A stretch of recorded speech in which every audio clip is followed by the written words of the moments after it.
This high paying client system is worth way more than you think once you run out of sparkly motivation and you have to start pushing on that persistence. I'm Mandy Ellis and I built a 6-figure freelance writing business, and now I help other freelance writers hit 5-figure months with dream clients without the burnout, stress, and overwhelm. And I'm going to teach you this 3-step system. Number one, you need to take advantage of the end of year marketing push right now. And if you have heard me say you need to feed the marketing Tamagotchi consistently, give me a thumbs up. So this is my favorite time of year. October, we're in October now, but September through February, March is my favorite time of year to send your LOIs, follow up on your marketing stuff, follow up on pitches, follow up on old LOIs or things that fell through, follow up with old clients. This is something where I think a lot of people mess this up. Now, I normally say that you need to do 50 to 75 LOIs a month, or at least 1 hour a day of your marketing activities. But I do have, a student plus a couple others who will do marketing blitzes. If you feel like you want to do a marketing blitz where you send out a ton of stuff in a short period of time, do it. As long as you can do that consistently at least every quarter, and you're tracking those things in your spreadsheet, you know your response rate, you know which clients are answering when, what their revenue is, what client projects they're working on, what are their pain points, all that stuff. As long as you're doing something consistently, there we go, you're in good shape. So the other thing that we do here when we do this end of year push is that you need to focus on what did your clients say during your client calls this year. So you need to start focusing on the transformation of working with you and the storytelling pieces, the transformation of that storytelling versus just barfing out content to a specific audience or at specific people that your ideal clients are trying to target. So this is the big shift for me personally between AI and working with writers. People who are working with AI, those clients, the smart clients are using AI in a specific way. They're compiling information, they're using it to help them figure things out. They're not using it as like a print tool for content. They're not like printing content from AI. Their focus is really on kind of the strategic elements. That's where we're coming in with the transformation stuff with storytelling. We're looking to help people get a transformation from the case studies or the white papers or the blog articles or the reported articles or the emails that we write versus just like telling people more information. I think that's kind of the split that's happening is we need to focus on the transformation. AI gives people a lot of information. So focus on that, and you need to pull the specific phrases from your client calls for that. And then when you are targeting specific clients, this is another thing that we're doing with our marketing is, did your clients mention specific types of content this year? Okay, if they did, maybe think about making packages from that. From my own business, I found that creating packages just from what your clients have mentioned in terms of, I want to do this type of content, and they mention different types, the same types over and over again, that means you should make a package. I think making packages kind of out of the blue isn't as helpful, but you need to go back through your potential client notes and the things that you've seen in your spreadsheet from client projects, or I mean, the most common content types they create, and then your client projects. Um, and then see if you can create some kind of package. Your bare minimum package, I always say, is kind of that 1,000 word blog posts a month for 3 months. And that's a really good way to kind of get started into packages. But I think with the changes with AI, I think what you want to do is like really start getting that information from past client calls and putting those things into place for if you're going to do packages. The second thing here is you need to pay attention to target audiences for your content. So you can look at your client's current content and see who they're targeting. Is it super technical? Is that an engineering audience? Or is it not super technical? And maybe that is this type of audience would buy this product. You can look at competitor content of your clients or potential clients and see what they're creating and really get more information on that target audience. So then that helps you with your storytelling to give the transformation versus just information. And then you look at the top of the league. So anytime that I am going through my clients' content, I'm looking at like who's the best in this field, right? Who's the one who is creating the best e-commerce content for Etsy shops? I get really specific about that. So if you go and figure out who's doing that, you can read comments, you can read questions, you can read all kinds of stuff from their content to see, oh, this is the kind of stuff that their audience is interested in. That helps you come up with ideas. It really helps you really understand that target audience better because you're getting insight from what they're asking and what they're saying. And it informs you doing that transformation. They're at point A, they're asking these questions, they're doing these things, they're struggling with these things. Now we're going to get them to point B with our content because now we're answering this stuff. So the more that you can learn about like what's going on in your clients' minds, right? You get that from the client calls, what's going on in your audience's minds, and then what's going on with like competitors and other people who are really doing a fantastic job at creating content at that top level. You have so much to offer your clients, and then that really helps you with your marketing. So once you send out your marketing, you also have this next step of your client calls to really kind of seal the deal and get the projects. And if you kind of want to learn more about the marketing stuff, I have a free seasoned veteran cheat sheet. If you go to mandyellis.com/cheat sheet, you can grab it, and it gives you the steps that you need to take. It's a checklist so you can make sure you are doing feeding your marketing Tamagotchi every single month.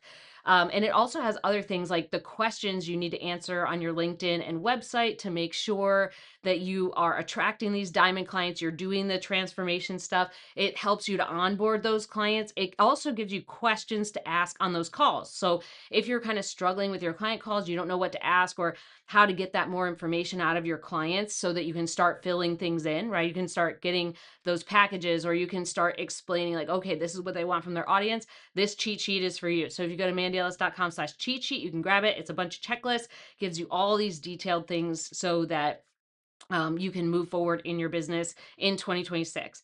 Second thing here that we're going to go through is you have to do the overhaul of your website and LinkedIn. I am about to do this. I am about to do this. So you need to go through, this is something I tell my students all the time. You need to keep track of the things that your clients repeatedly say all the time. I don't care if it's emails or calls or what. And then take that stuff that they repeatedly say about their struggles, their pain points, the things that they wish they did better with content, the things they want to improve, put that in your website and LinkedIn, and you will attract those better clients. So we should always have this running list. You need to make sure that you have phrases, important challenges, pain points, anything they struggle with, the consistency part of content, things they talk about with their audience, what they have in the brief that they give you, that content brief or the doc so that you create the content. All of those things go together, and you need to parcel that out into your website and LinkedIn content so your ideal diamond clients know like, hey, this person is the right fit, they get it, and you're attracting them more while you do paid work. So you're getting more inbound leads on your LinkedIn and website. And then you can also use AI for this. So Perplexity has been one of my favorites. I know a lot of people are on the ChatGPT train. I have really enjoyed Perplexity. And you can use AI to kind of start asking like, hey, my clients are typically healthcare companies with 500 to 2,000 employees. What are some of their pain points when it comes to creating content consistently? Or I noticed that my best clients are startups that are Series B through Series D with 20 to 150 million. And what are their struggles with content strategy or making a roadmap plan for their content? So ask them, ask AI to give you some information about your ideal clients. And then you can also put that into your website and LinkedIn. Obviously don't just copy paste, but make sure it's your own, make sure it's with your personality, but you can get a lot of intel that way. So if you feel like that has been helpful, if you feel like, hey, I can kind of use this as a research tool, as a way to learn more about my clients, make sure to give it a thumbs up or subscribe, because we go through a lot of these kind of tactical, practical things here. Number 3 here, I want you to do your last 90-day review. So we're going to do a review of your last 90 days of Q3, and then you need to do your yearly review. This is something that freelance writers skip all the time. At the very least, if you want this system to work, you have to review what's going on. This is how you get those high-paying clients, because you're reviewing things every quarter. Really, you should review it every month. You should be reviewing like how many what your income was, your revenue and your profit minus expenses, right? Make sure we do all that. Make sure that you're looking at the types of clients that you're getting, who's saying yes, who said no, who said maybe, who didn't answer. Make sure you're looking at your response rate for your LOIs and pitches. Make sure that you are getting really clear on the types of projects that you're noticing most often. And then kind of walk through like what's working and what's not in your business. But at least we need to do Q3, and then we need to do an annual review.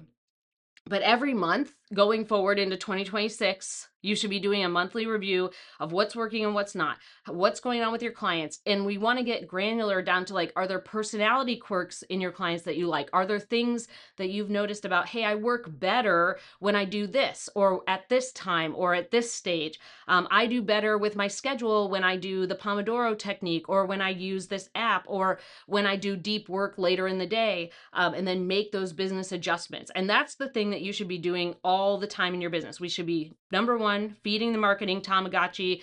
And like I said, 50 to 75 LOIs or pitches a month, or 1 hour day of marketing, or you can do a marketing blitz, but you have to do those things consistently. We're looking for that transformation versus information, for our storytelling and for target audience, for clients to create packages, all that good stuff. We want to make sure right now you're overhauling your LinkedIn and your website to make it all fresh with all the important things that your clients have said over the past year, to make sure we're attracting those right leads. And like I said, you can use AI to go in there and grab some more intel on your specific clients. And then you need to do that 90-day review of Q3. You then need to do a 90-day review of Q4, but start with Q3 and then do your annual review of your business. And then make sure you're following those monthly and quarterly reviews that you do in your business. It will help you very easily track who's your best client. This is how I came up with my best client, is consistently reviewing who's answering, what projects are they doing, what revenue or funding do they have, what stage are they at, because I typically work with startups, so I know there's typically Series B and C. Sometimes Series A, sometimes Series C, or Series D, but most of the time Series B and C. You know how many employees are at the company. You know the types of content they're creating. You know the title of the person you're most likely reaching out to. All of that stuff should be tracked in a spreadsheet. You can do this through Notion, or you can use Excel, you can use Google Sheets, but we need some kind of way to track this. That system is the main bread and butter of how you're going to get the data you need to increase the types of clients that you get, and really helps you get clients all year long. This is something where you're consistently checking in with your business. You know what's going on, you know what adjustments to make, you know which data points to look for. And it really helps you to kind of get that transparency in your business that you really need. Like without that transparency, we have very little clarity, and we end up getting in feast and famine, or we end up feeling overwhelmed, and we make a lot of mistakes, and we are fearful a lot in our business that there's no work and no clients.